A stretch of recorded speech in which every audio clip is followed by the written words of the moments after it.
온마음 다한 찬양으로 하나님께 올려드리겠습니다.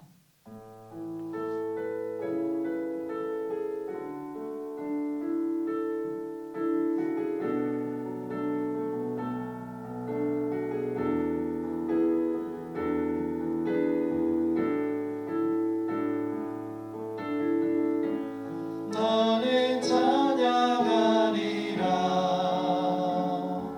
주님 그 이름 찬양 예수 크신 주 이름 나 찬양하오리라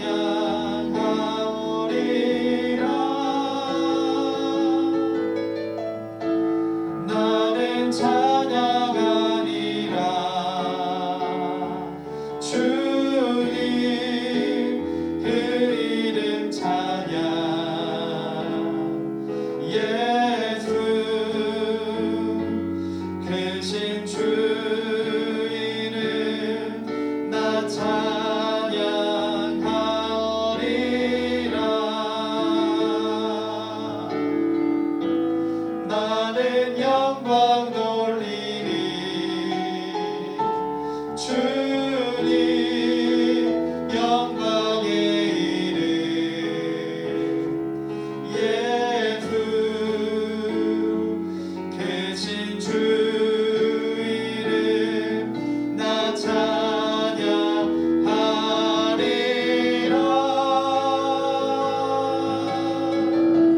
나는 영광 돌리리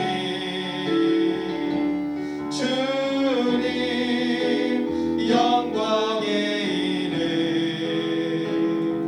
예수 크신 주 이름 나 찬양하리라 나는 찬양하리라 나는 찬양하리라 주님 그 이름 찬양 예수 크신 주 이름 나 찬양하리라 나는 영광 돌리리 나는 영광 돌리리 주님 영광의 이름 예수 크신 주 이름 나 찬양하리라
오늘 우리에게 주신 말씀은 시편 56편 10절로 13절 말씀입니다.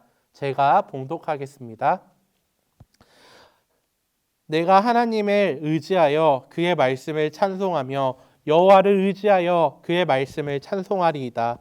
내가 하나님을 의지하였은즉 두려워하지 아니하리니 사람이 내게 어찌하리이까. 하나님이여 내가 주께 서원함이 있사온즉 내가 감사제를 주께 드리리니 주께서 내 생명을 사망에서 건지셨음이라. 주께서 나로 하나님 앞 생명의 빛에 다니게 하시려고 실족하지 아니하게 하지 아니하셨나이까. 아멘. 사람은 사회적 동물이라는 유명한 말이 있습니다. 이 말은 사람은 혼자서는 살아갈 수 없는 존재라는 것을 의미합니다. 이 말처럼 사람은 어린 시절부터 노년까지 많은 사람들의 도움의 손길 가운데에서 살아갑니다. 갓 태어난 아기는 부모의 돌봄 없이는 생명을 유지할 수 없으며 적절한 보살핌이 없이는 생명의 불꽃은 쉽게 꺼져버리게 됩니다. 청년이 되어서도 마찬가지입니다. 독립이라는 말을 써가면서 홀로 선다라고 생각은 하지만 여전히 도움의 손길 또 많은 사람들과의 관계 속에서 많은 도움을 받고 살아갑니다. 이렇듯 그물 같은 관계들 가운데에서 서로 도움을 주고받으며 살아가는 것이지 홀로 살아가기란 너무나도 힘든 일입니다. 많은 순간 이런 도움이 필요하지만 특별히 어려움과 환난을 당할 때는 더 특별하게 필요합니다. 많은 사람들이 도움을 주지만 사실 사람이 주는 도움에는 한계가 있습니다. 그러니 이러한 어려움과 환난의 위기 속에서 우리는 반드시 하나님을 의지해야 합니다. 나를 가장 잘 알고 계시고 내 인생을 인도하시는 하나님 앞에 엎드려 하나님의 보호하심을 간구해야 합니다. 오늘 시편 56편에서도 다윗은 사람이 아닌 하나님을 의지하려고 노력하는 모습을 보여줍니다. 내가 살아가는 인생 가운데에서 사람을 의지하지 않으며 반드시 하나님만 붙잡고 살아가겠다라는 고백을 오늘 이 시편에 담고 있습니다. 시편 56편의 표제를 보면은 다윗이 가드에서 블레셋인에게 잡힌 때라고 되어 있습니다. 다윗이 가드에서 블레셋 사람에게 잡혀 있을 때에는 가드 왕 아기스에게 망명을 신청한 때입니다. 사울에게 쫓겨다니며 광야를 돌아다니다가 고단한 인생이 언제까지 이어져야 할지 몰랐을 때 결심한 것입니다. 다윗은 가드 왕 아기스에게 살려달라고 요청하였습니다. 사람을 의지한 것입니다.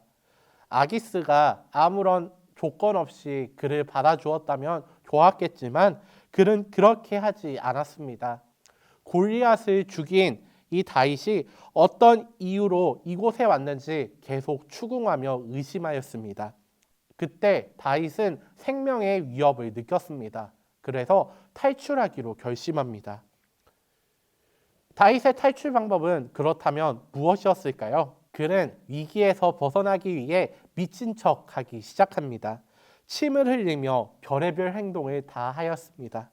결국 다윗은 미친 사람 취급을 당함으로써 위기를 모면하게 되었고 다시 광야로 나오게 되었습니다. 이때 쓴 시가 바로 오늘 우리가 함께 읽은 시편 56편의 내용입니다. 그는 위기에서 벗어난 후 아주 중요한 것을 깨달았습니다. 두려운 날에 사람을 의지하지 않겠다는 것입니다. 3절 말씀입니다. 내가 두려워하는 날에는 내가 주를 의지하리이다. 삶이 두렵고 힘겨워 사람을 의지하러 찾아갔더니 오히려 그 사람이 나의 생명을 노리는 악한 사람이었습니다. 사람으로 인해 생명의 위협을 느낀 후 하나님만을 의지하겠다라고 다윗은 결심하게 된 것입니다. 그러나 사실 사람을 의지하는 것이 더 쉽지요. 사람은 눈에 보이지만 하나님은 눈에 보이지 않기 때문입니다. 그러니 보이지 않는 하나님을 의지하는 것은 너무나도 어려운 일입니다. 그렇다면 보이지 않는 하나님을 의지한다. 이것은 무엇을 의미하는 것일까요? 4절 말씀입니다. 내가 하나님을 의지하여 그의 말씀을 찬송하며 여호와를 의지하여 그의 말씀을 찬송하리이다. 바로 하나님의 말씀을 찬송하는 것이 하나님을 의지하는 것이라고 다윗은 고백하고 있습니다. 다윗은 이어 10절에서도 이렇게 고백합니다. 내가 하나님을 의지하여 그의 말씀을 찬송하며 여호와를 의지하여 그의 말씀을 찬송하리이다. 하나님을 의지하는 것은 하나님의 말씀을 찬송하는 것이라고 다윗은 분명하게 말하고 있습니다. 그렇다면 하나님의 말씀을 찬송한다라는 것은 또 무슨 의미일까요? 하나님을 보이지 않기 때문에 하나님을 의지하는 것이란 하나님의 말씀을 붙잡는다는 것입니다. 말씀을 붙잡는다라는 일반적인 표현보다 말씀을 찬송하고 말씀을 기뻐하고 말씀을 따라가겠다라고 표현한 것은 바로 다윗의 시적인 고백의 표현이며 간절한 고백의 말씀입니다. 말씀을 찬양하며 말씀이 나를 건지신 유일한 도움의 손길임을 깨닫고 고백하는 다윗의 찬양인 것입니다. 보이지 않는 하나님을 따라가는 길은 말씀을 따라가는 길 이것밖에 없습니다. 우리 인생이 두려움을 겪고 있을 때 하나님께서 주시는 말씀은 캄캄한 인생의 새로운 돌파구가 되며 생명의 빛이 됩니다. 우리 인생에도 두려운 일은 언제나 생깁니다. 사람으로 인해서, 물질의 고통으로 인해서, 건강으로 인해서 두려운 일이 생길 때가 있습니다. 그때 우리는 무엇을 따라야 할까요?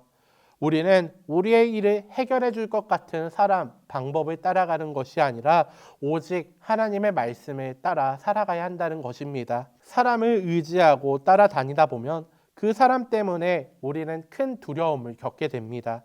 아기스 왕이 그랬듯이 그 사람이 나를 해하려고 하고 나의 생명을 위협할 수 있기 때문입니다. 그러나 하나님의 말씀을 의지할 때 하나님만 바라보며 믿음으로 나아갈 때 우리는 큰 힘을 얻게 될 것입니다. 다윗도 말씀을 붙들고 광야로 나아갔을 때 용기를 얻고 힘을 얻어서 자유하게 된 것을 경험한 것처럼 우리가 그렇게 살아갈 때 우리 역시도 하나님의 도움의 손길을 경험하게 될 것이며 우리 안에 하나님께서 주시는 기쁨이 가득하게 될 것입니다. 함께 기도하겠습니다. 사랑과 은혜가 많으신 하나님 아버지, 우리가 삶을 살아갈 때 너무나도 많은 어려움과 환난이 찾아올 때가 있습니다. 그 어려움과 환난으로 주님을 바라보지 못하고 사람만을 또 다른 방법만을 찾을 때가 있음을 회개합니다. 주님, 우리가 언제나 우리와 함께 하시는 주님만을 바라보며 살아갈 수 있도록 인도해 주시옵소서. 우리에게 말씀하시는 주님의 놀라운 말씀을 우리가 의지하며 나아갈 때 우리를 도우시는 주님의 손길을 느끼게 될 것이며 방황 가운데에서도 올바른 길로 나아가게 될 줄 믿습니다. 오늘 하루도 놀라운 하나님의 말씀을 의지하며 그 말씀에 의지하여 믿음으로 살아가는, 그래서 믿음을 나타내며 살아가는 하루가 될 수 있도록 주님 인도해 주시옵소서. 감사드리며 사랑이 많으신 우리 주 예수님의 이름으로 기도했습니다. 아멘. 함께 결단 찬양하시고 기도하시겠습니다.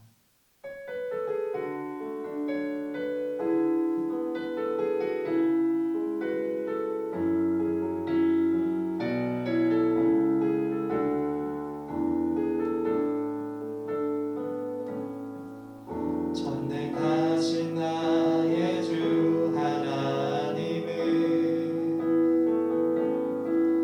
능치 못하실 일 전혀 없네. 우리의 모든 간구도 우리의 모든 생각도 우리의 모든 꿈과 모든 소망도 신실하신 나의 주 하나님은